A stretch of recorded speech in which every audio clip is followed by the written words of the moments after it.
guys are all doing like Christmassy stuff. Should I kind of do?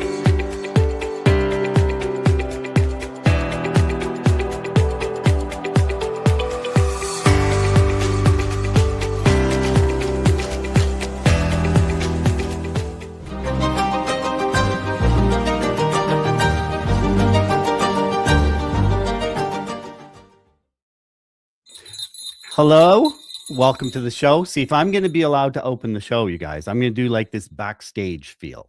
Farzana opens with this hello, right? And I can't do that. So I'm going to open with this backstage feel, and we were fussing over Christmas things that we've got. David, you're wearing your smoking jacket today. I certainly am. It's my once a year opportunity to don my Christmas apparel. I found my elf hat, but it doesn't fit my giant head. Farzana, you're in Sri Lanka, so you can be forgiven that I don't think you have any holiday stuff with you right now. I don't, but you know what? Colombo in Sri Lanka is just full on Christmas. You cannot swing a cat without bumping into an elf or a, tinsel. I mean, Colombo does Christmas like I haven't seen anywhere. Wow. It's extraordinary. It wasn't Christmas, but we were there the day after in Sydney, Australia. And the idea of being in a warm place over Christmas, totally different. Oh, I feel. love it. Hello and welcome to the week Unspun. So glad you're spending this part of your Friday, whether it's a Friday morning, your coffee, probably your second coffee of the day, or Friday afternoon in the UK, your second beer of the day by 3:00. You're on to the second pint. I'm Doug Downs. I'm joining you from Canada's Rocky Mountains. I'm David Gallagher, joining you from sunny blue sky, London. And my name is Farzana, and I am joining from the beautiful island of Sri Lanka. You've been there a long time, and we'll look forward to hearing a little bit more about it in the show. But we want to get right into it. We are literally steaming into the festive season, but of course the news never stops. As usual, we've been looking at the headlines, debating what we thought we would try to discuss, if possible, from a PR lens. And there's been no shortage of conversation this week. The news never stops. We're hoping to hear from you as well. So if you're joining us live on LinkedIn, Instagram, X, or YouTube, I think all those platforms support direct comments. So please feel free to add them, and we'll bring them into the conversation. Now, just for a quick outline of the show today, I was really hoping that maybe for once we could avoid talking about the U.S. president or Donald or what's going on in the White House. But of course, that's not the case. It's been a chaotic, crazy week in Washington. So we're going to get some of that out of the way first with actually a couple of different stories that we think have some PR analysis opportunities. Doug's going to take us there.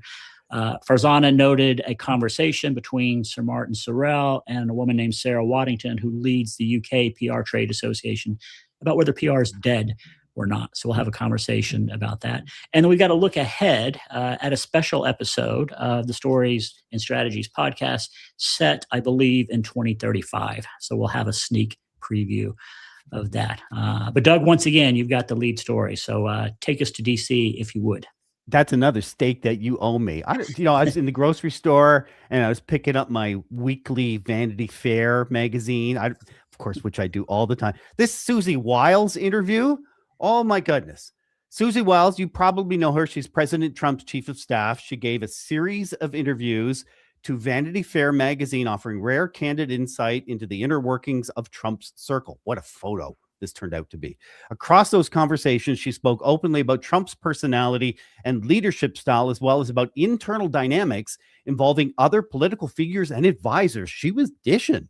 In describing Trump, she said he has an alcoholic's personality, explaining that he does not drink, but displays an all-consuming intensity and belief that he can handle anything. I don't know who did that graphic. Wiles also commented on other figures in Trump's orbit, including Vice President J.D. Vance, whom she described as having once been a conspiracy theorist. Once published those remarks, Vanity Fair drew widespread attention with critics and supporters alike, debating not only what she said, but whether such candor was appropriate. So here are the 8 things that I saw. Number 1, she was treating a long-form media interview like a relationship interview, and that is a mistake. Number 2 mistake that I saw from Susie Wiles, and I'm coming at this from 25 years of media training. She did exceptionally weak, if any, media or audience analysis. It was never clear who she was trying to reach, and without a defined audience, even thoughtful explanations tend to drift. It's like writing a love letter to whom it may concern. You got to do audience analysis. No message map or structure. That was mistake number 3. This is an example of a message map. You have your issue, your narrative, your set of key messages guiding your answers, and then supporting facts that all line up. So you're always hitting that one narrative all the time. Number 4, sound bites without control. Oh, she spoke memorably, all right, but she had no control over what sound bites were going to land. She was just kind of speaking and winging it. You've got to go into it with a bit of structure, particularly if you're going to offer sound bites. Mistake number 5, ignoring a very common idea. Well, look at how I developed that graphic with the extraneous piece. Ignoring pause, answer, stop. Pause before giving your answer. Answer the question, and then stop talking. She blurred the line between values, attitudes, and opinions as well. At the apex, values are things that tend not to move. If we speak to values, they're generally agreeable. Children, safety, healthcare, quality of life. Those are values we can agree on. Opinions are at the very bottom and they're very flimsy. And then attitudes are more directional, sometimes funneling down into opinion or funneling up into values. Mistake number 7, she confused candor with wandering. Look, keep it real in a media interview. Be candid, be authentic, and be prepared. Her lack of structure caused honest reflections to drift into unfinished thoughts. And mistake number 8, structural role confusion. This one's a bit subtle. She shifted between being the insider, the interpreter, and the narrator without clearly defining her role in these interviews. That created a subtle tension that audiences sense immediately in long form media. So David Farzana, those are the 8 structural things as a longtime media trainer that I pulled from the interview. Nonpartisan, those are the mistakes that I saw. What did you see? Well, I wouldn't quibble with any of them. I do want to acknowledge my friend and colleague, Georg Schmidt's very astute observation on my jacket. So thank you, Georg, for that. I think the overarching issue I had with this 11 interviews that she sat down for over the past few months was I really don't know what the purpose was. I don't know why you spend that kind of time and capital cultivating a story that seems to have, at best, no purpose, and at worst, some potentially damaging messages, not necessarily for the president. I'm guessing he was probably okay with how he was portrayed, but she really took some shots at her colleagues on the cabinet. So I just don't really understand the point to it. I know she didn't control the timing of it and probably didn't know how busy a week it would be, but I just don't understand the point. And Doug, to your point, just how she failed to control the interviews. There were 11 of them. I mean, have you ever prepared anybody for 11 conversations and had any hope that there would be any prediction about how that story would turn out? Yes, I have. And yes, we did. Absolutely. When you've got an ongoing series of attacks on a corporation, you prepare your CEO for constant media attention. Yeah. It's just over a conversation over 11 iterations is bound to cover a lot of ground that you're not comfortable with. The other thing I would observe just from that piece was the photo shoot, which so there are the photo. Well, the photos, all the participants were profiled. My understanding is that these are, senior people in the government. The core engine room of the United States government took a day out of their schedule to do hair and makeup and sit for these photographs. So that's not a political statement. That's just kind of a questionable use of time. And then to be, really surprised at the output just felt like another added own goal into what I consider to be a pretty disastrous use of PR capital. Do you think the photo shoot and the criticisms about it, does it overshadow the editorial coverage? Does it suggest that this was a hit job? That's sort of the things I've been hearing from some of the critics. But what's your take on that? For me, hit job is too strong a terminology. I don't think Vanity Fair was ever going to be fair or in any way complimentary. My issue is you've got to go into the set of interviews understanding that. Part of the triage of doing any set of media interviews or a single interview is understand, what does the reporter already think? What are their already pre-made conclusions? Now, what are my goals and how do I strategically develop my narrative and place my messages that align with all of those things. That's just media jujitsu, and they didn't do that here. Not a hit job. Certainly didn't go out of its way to build anything for the Trump administration. But yeah, she gave them lots to work with. Yeah, she certainly did. Sorry, Farzana. I was just say I totally agree. I don't understand why they did it.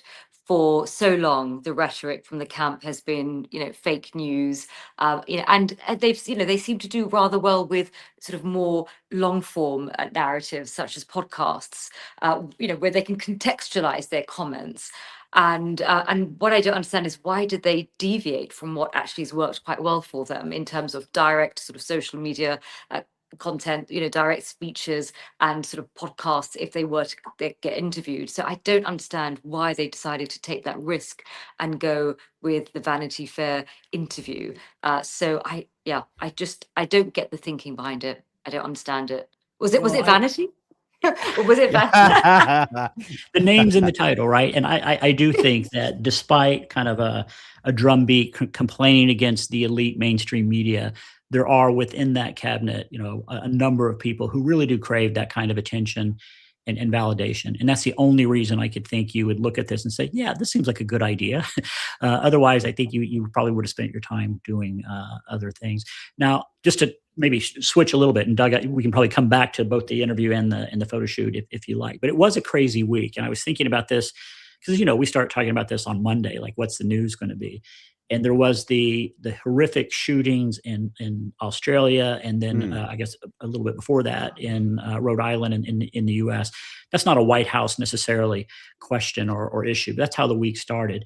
Then there was the murder of entertainment star Rob Reiner and his wife by his son, followed by a pretty horrific post on True Social by President Trump on that. So the week started off really from a really negative.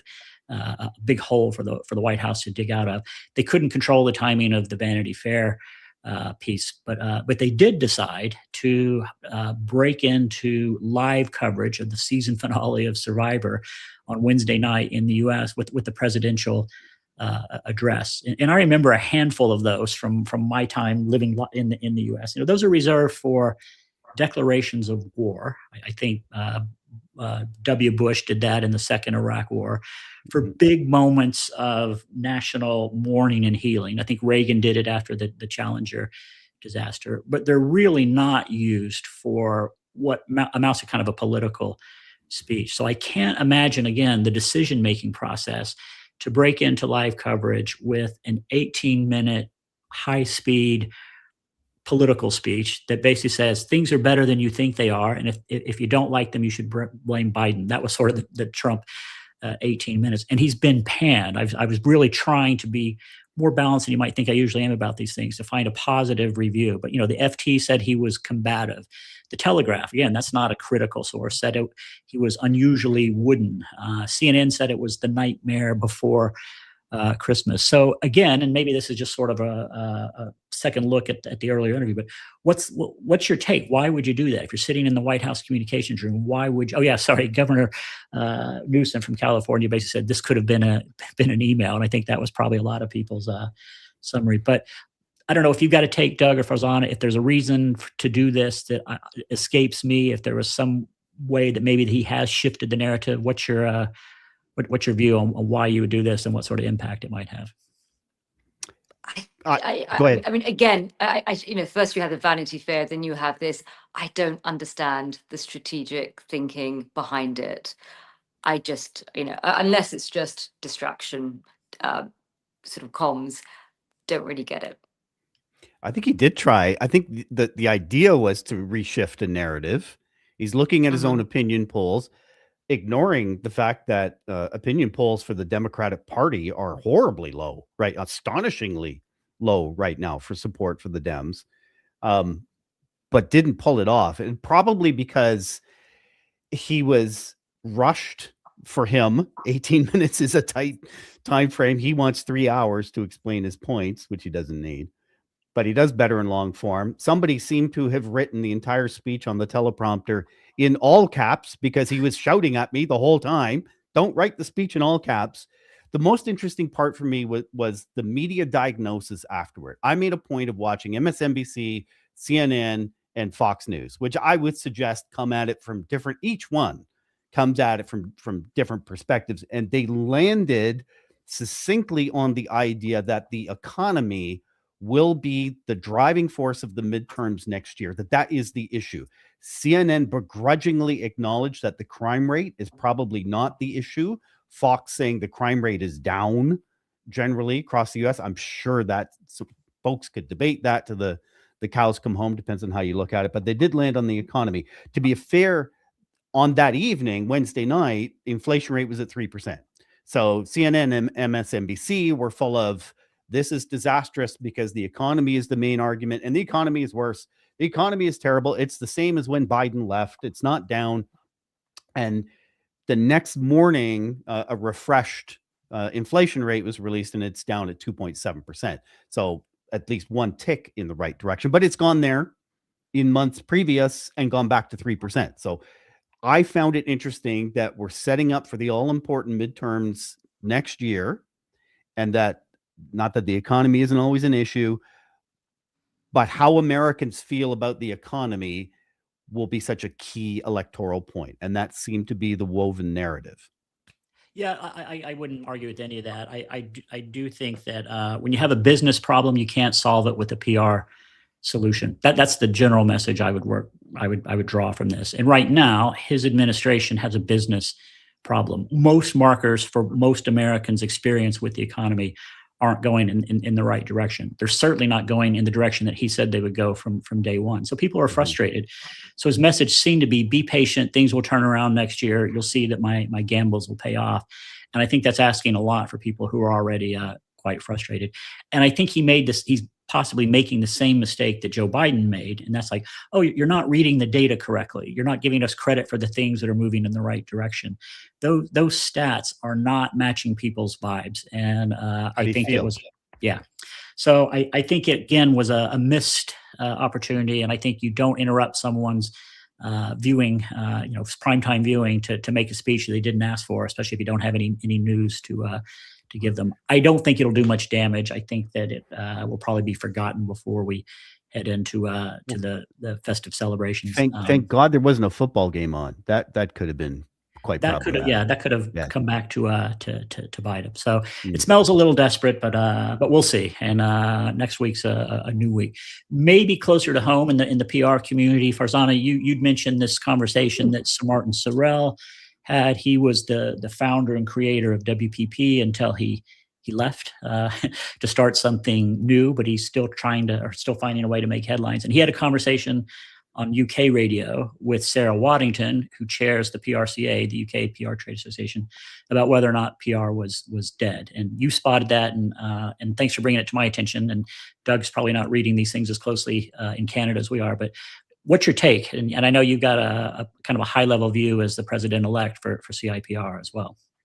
Well, it's bad enough trying to navigate jet lag, waking up in Sri Lanka. And I wake up and I love PR Week because it really keeps you kind of like in the know about what's happening in the industry. And I wake up and I see, this headline. I don't know if you can see it. Martin Sorrell, there's no such thing as PR anymore. That's not what I want to read in the morning when I'm feeling jet lag.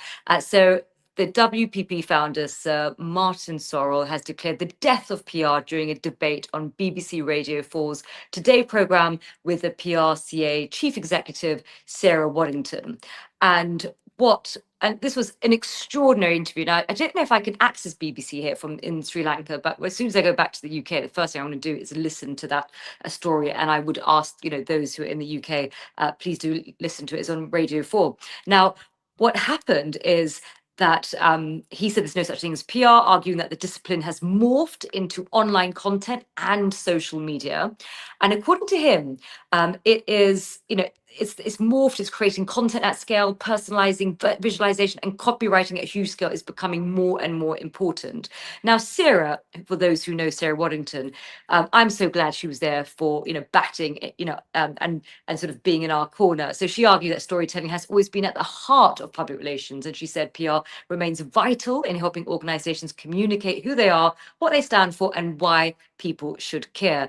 And, so the question is PR dead, or has it just changed its name? Now, this made me feel quite furious, actually, because people are going to listen to Martin Sorrell because he is extraordinarily successful, albeit perhaps not as successful recently, and his words are going to carry weight. And of course, it's that age-old issue that as PRs, are we not doing a good job in terms of doing PR for our industry? And forget the public not knowing what we do, and potentially sort of clients and sort of C-suite stakeholders. Now it appears that our marketing and advertising sort of brothers and sisters have no idea what we do. And it's that sort of constant putting us in this box that we are just media relations people. And of course, as the CIPR states, PR is the strategic management of information that flows between an organization and its publics. It doesn't say media relations. Media relations is just one of multiple channels in the tactical realm. And of course, there's layers of the strategy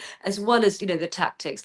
And so it is infuriating. I'm glad Sarah gave him what for. But I wanted to bring you in, Doug, with your thoughts, because I know probably storm in a teacup from your perspective across the pond, but it's making waves here in the UK. Well, as a North American, I still have an opinion, even if I don't fully understand who he is.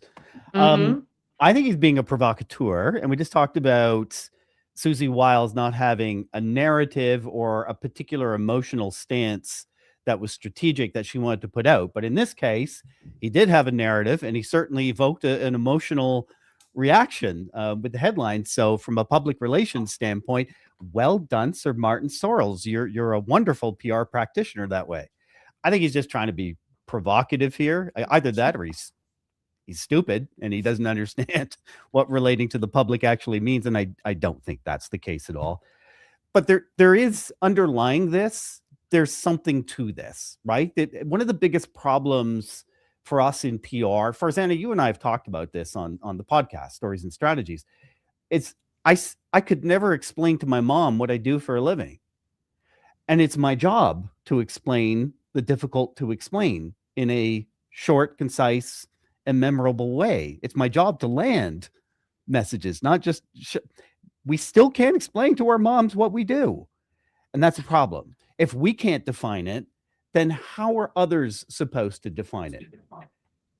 Well, in essence, we're about earning trust. And, Cyril also went on to say, because, Sarah retorted and said, well, the media is becoming increasingly fragmented. The role of PRs is increasingly important. And, and then he responded and said, the media is not becoming fragmented. So I don't know whether he was just being a contrarian and just looking to rile up the PR industry. But, of course, there is a gap between what the PR industry should be doing and what the reality is, but that reality is shifting. So of course for many decades we have been relegated to media relations, but saying that, since the rise of stakeholder capitalism, there's multiple stakeholders that an organization needs to seek license and legitimacy to operate from, and you couple that with the fragmentation of media. I don't care what Sir Martin Sorrell says, who, may I add, hasn't been doing particularly well with his company in the last couple of years. And maybe there's a direct connection between that and his ability for critical thinking. But over to you, David. What do you think? Don't tell me you agree with him. I'm going to... I haven't seen you this riled up ever. I find it so irritating, and I'm so glad that he had Sarah, who really went for him. Too. So well done, Sarah. I'm going to go where I'm going to go very cautiously. And I have been on panels with him before. He is provocative. He doesn't mind picking a fight. In some ways, he was kind of making his own point, really, in that he's being discussed right now. And maybe that is how he sees public relations. So I acknowledge all that. And I thought Sarah did an excellent job rebutting him and flying the flag for the industry. Here's where I'm going to maybe be a little controversial. I think he has a point in that PR as a marketing discipline is losing ground. And I think we are losing ground. And I think we've probably never been on as firm a territory as we would like. There's always been this schism in the PR world between those who see this as a sales and marketing function, basically at heart to drive purchase or intent to purchase, and those who see it in a different light, building organizational value, creating trust with stakeholders, helping to create a license to operate through consent and collaboration with stakeholders. I think both of those things are true, but I think most of the money has been on the marketing side. That's how the holding companies came into existence. That's how investment has flowed in. It's how a lot of the client money has been spent. So he is raising a question that I think we could do a little better job of answering. It's probably not going to be on a 3-minute interview on a live radio show, but I think this is something we need to take seriously as people who are committed to the PR community, whether it's an industry or a profession. And I think we do need to see that the way things are changing, the way the media landscape is changing, whether it's fragmenting or consolidating, the way algorithms are driving what we see, the way people have less trust in expertise or institutions than they used to, is changing things really quickly. And I think we need to adapt to those changes and make sure that our role is understood by us, much less, even before we get to trying to make our parents or other people understand it. And I don't think we've done a great job of doing that. That's true. And David, before you move on to the next story, I just wanted to add one final thing. A couple of days ago in Colombo, I went to go and deliver a talk with the PR Association in Sri Lanka, which, may I add, has just recently set up around 18 months ago, because they realized that marketing and advertising had their own, and they understood that PR is distinct, and therefore set up their PR association. So PR is not dead. It is actually reaching, in my opinion, the golden era for PR. And I think Martin Sorrell's formative years when we were the poor cousins is a very different time to what is coming for us. And I think our time is going to be, it's going to be now, actually. So I think, Farzana, you and I had a debate episode we did on the Stories and Strategies podcast. Is June the one that I won. 17th.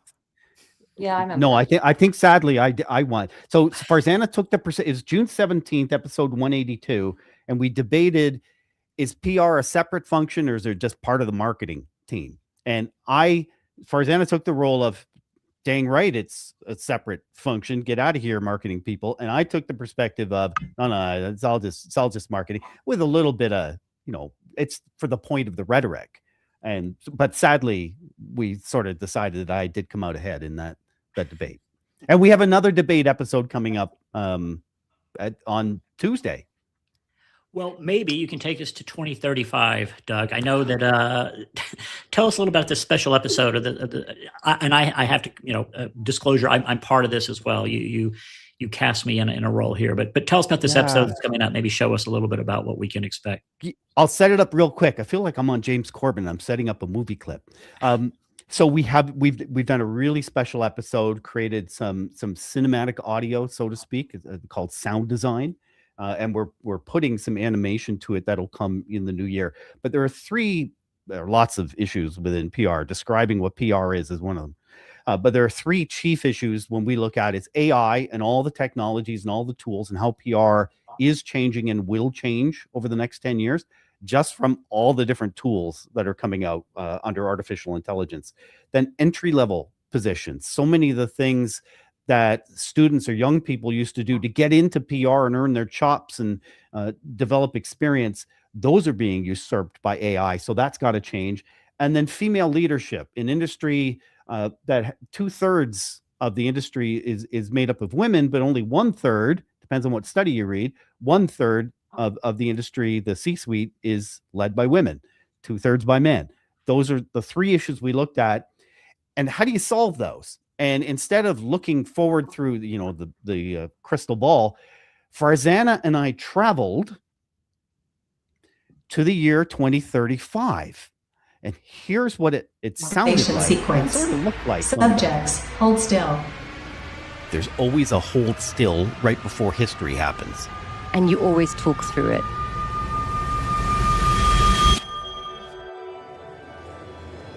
Farzana. I see it. That smell. Metallic? Like the city itself is exhaling technology. My glasses just pulsed. Did yours? Yes, they're adjusting to whatever signals are embedded here. Could be environmental data or those layered messages I mentioned. Great. So the future announces itself by flickering in my face. We're wearing these sort of meta glasses. We never use the term, and the branding and messaging is personalized within your glasses, and you see things on the screen. David is a part of it, plays the role of Gallagher, because there's another David Olajide is our guide into 2035, and Emily Page, one of our other producers, also plays a role in it as well. And that episode comes out not next Tuesday, but the Tuesday after, so December 30th. And I think we're all just really excited about it. It was a lot of fun, and I'll look forward to people's reactions to it.